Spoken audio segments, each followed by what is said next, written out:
So it doesn't matter if you're using the free version or the paid version of DaVinci Resolve, sometimes you have footage that gets added into your project that just doesn't run that smoothly on your system. Let's dive into a couple of built-in features that can resolve a lot of these issues. So traditionally, when you would have a problem with video footage that wouldn't play very well, what you would end up doing is transcoding, and that's pretty much just taking whatever your raw file is and rendering it into a different file format that would be a lot lighter and easier for your computer to process. What ends up happening with that is you have your main file, and then you have your transcode. A lot of people refer to those as proxies.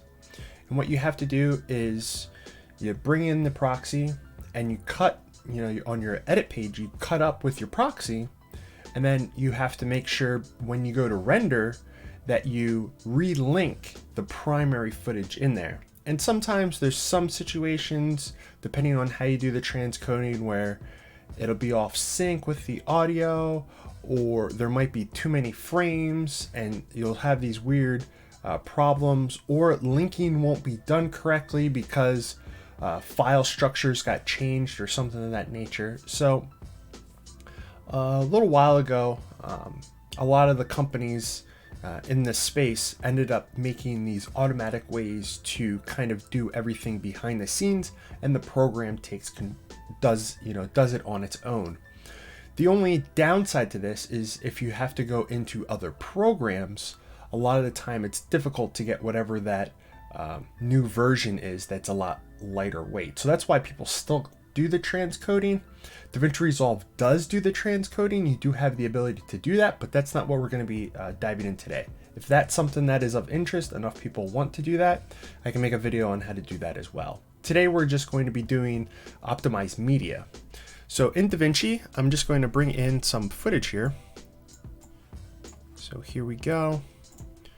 Bring that footage in, and then I'm also going to bring in a piece of footage that I know my system can't play back, and probably a lot of systems can't. So the file that it can't, it's a red file, and it is I believe it's a 4:1 compression ratio. So it's like a 10-second file that's like 4.5 gigs or something of that nature. So it's kind of beefy. So I'll just bring in some footage. Okay. And then we'll bring in that shot as well. Let's close this, and then we'll just play this. So as we play, these shots are perfectly fine. Let's just skip ahead a little bit. And then when we get to that red, what you can see is that we're struggling playing this through. So you could go about doing this a couple of different ways. One way would be to just take all of your footage and turn it into optimized media. The other way is you could pick select clips to turn into optimized media. But before we take advantage of the optimized media, I do want to say that if you have, let's say, one of the Sony cameras or Panasonic cameras that shoot and then export in like 8.264, that ends up being a little bit CPU intensive for some machines. So your playback might be a little rough. On the Windows side, if you do have the free version, it's using the Windows versions of the decoders. So, and from what I understand, those are a little heavier, and they're not streamlined as much as the Blackmagic version of those. And to get access to the Blackmagic version, you would have to have the studio version of DaVinci Resolve. So that's why you see on a lot of forums, people are saying, hey, you get way better playback with the studio version. So I did want to make that a point as well, if those are the types of footage you have.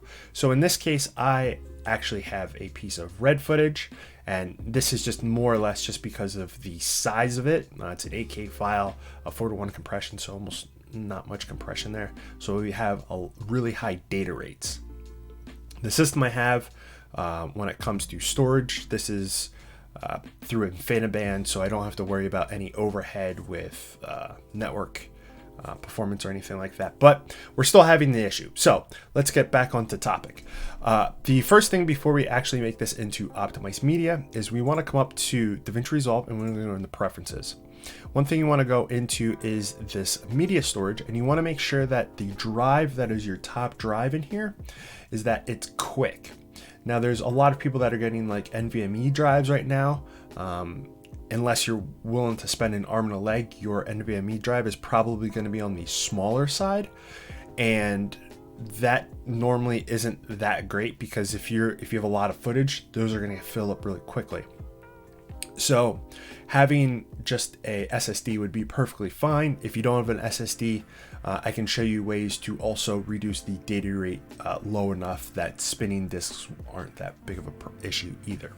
So and this drive here, you want it to be a drive that doesn't get disconnected from the system while you're editing. So like external drives aren't really preferred. If you do have an external drive, you want to make sure it's plugged in before you start up DaVinci Resolve, so it can find all of the media that it's going to be pulling from that. So, all right, so now that we have that added, we want to go in and set up all of our settings for the optimized media.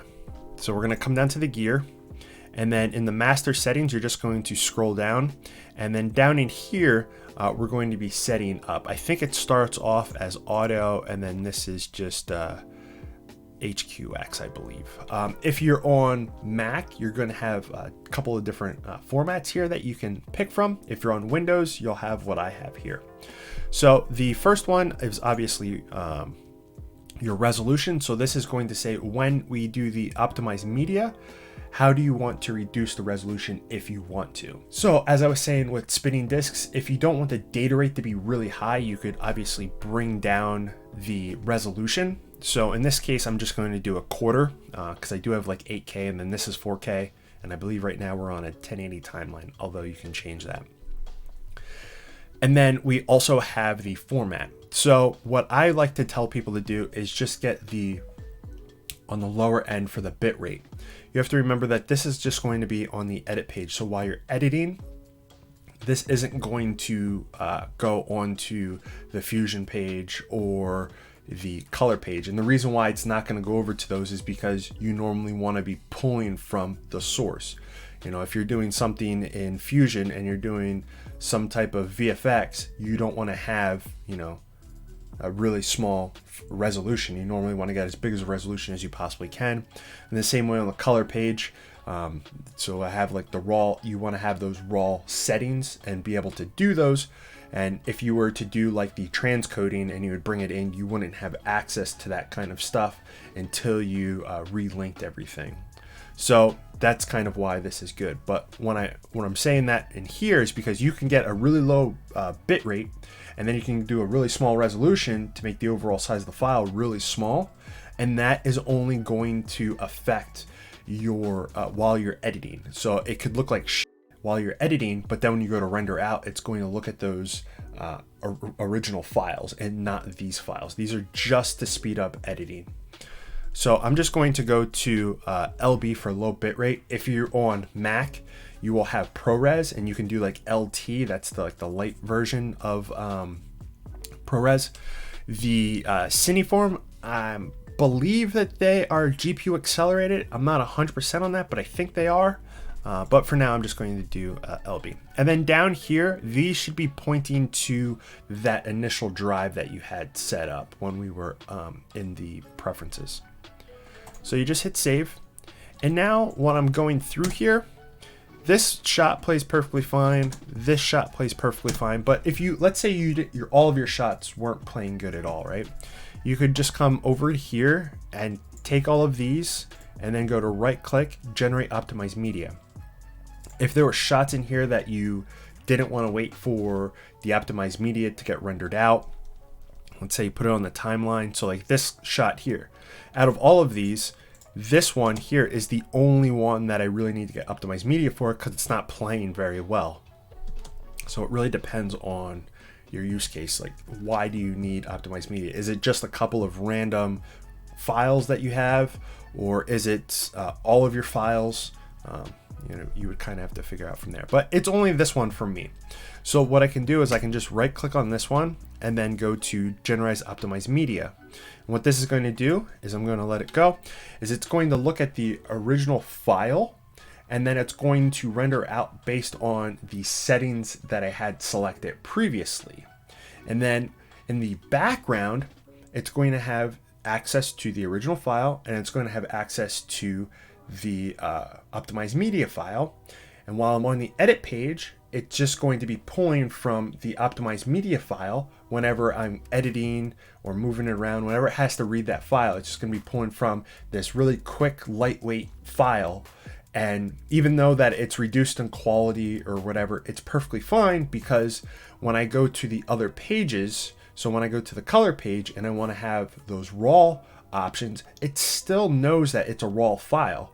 And then when I start to change those raw options, it's just going to pull from the raw file and not the optimized media anymore, because we're past that point where we actually need that. And the same way, let's say we just skipped Fusion color page and we went straight to rendering it out. When we would render it out, it's going to pull from the original file and not from that reduced resolution, reduced, data rate. It's not going to pull from that one. It's just going to be pulling from the original one.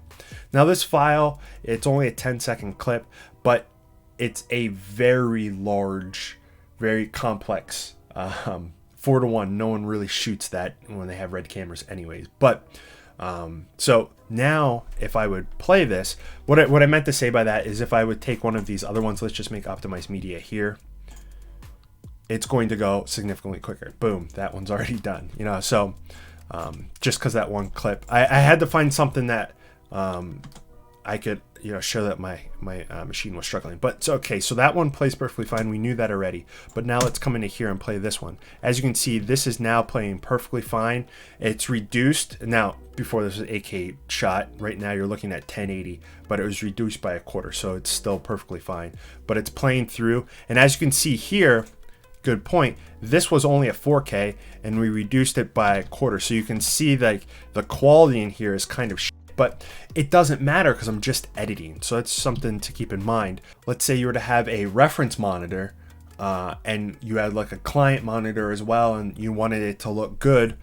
You could bump up those, or maybe not do the resolution, because the resolution for this is probably the biggest thing, because it's taking this down to less than 720, I believe. Would that be right? Quarter, half, quarter, I don't know, whatever. But then yeah, so now all of my files are playing perfectly fine, and if I want to, I can still go over here and I have access to the red raw settings. If I would take this into clip, I still have access to that. So now I still have access to it, and in the background I didn't have to worry about making sure anything's linked or nothing like that. It's really cool. If your drive is starting to fill up, you can always come up to Playback and delete optimized media, clear all that stuff out, but you do have the options. And then once you go over to the deliver page, the same thing there. Once you're in here and you start changing stuff, you go over to the deliver page, you're just going to be pulling just from the original source. But yeah, so that's how you would do that. Like I said before, if you do primarily work with H.264 content and your machine is struggling, take a look at the studio version, because from what I hear, a lot of people that were having that problem when they switched over, it was like night and day for them. So that is an option. But hey, if you don't have the extra cash to give that a try, you can always try this, because this works in the free version as well. But yeah, that kind of covers it for this one. If you have questions about DaVinci Resolve, in the description I have a link to my Facebook group. You can ask a question there. If someone in the community knows much information about that, they'll provide you help. But with that being said, my name's JR, and thanks for watching.